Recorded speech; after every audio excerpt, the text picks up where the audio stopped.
P320 মডেলের level ট্রান্সমিটারের display unit change করার প্রক্রিয়া বলবো। প্রথমে এই বাটনটা চাপতে হবে। এই বাটনটা চেপে দিলে দেখবেন যে এখানে আমাদের কিছু ইউনিট আসে। P2, তারপরে হচ্ছে P3, P9। আমরা P9টাকে রাখবো। আরও বাকিটা দেখি কী কী আছে। PA আছে, PB আছে,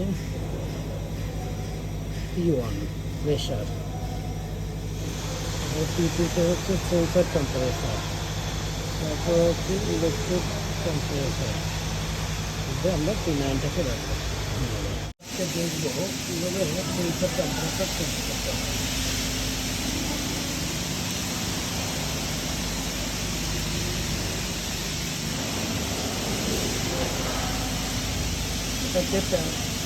এটা হচ্ছে ইলেকট্রোড ডিগ্রি সেলসিয়াস P3।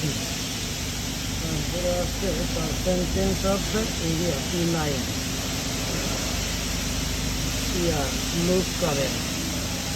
তারপরে আছে হচ্ছে আমরা রাখবো, এটা হচ্ছে প্রেশার, কত প্রেশারে যাচ্ছে P1।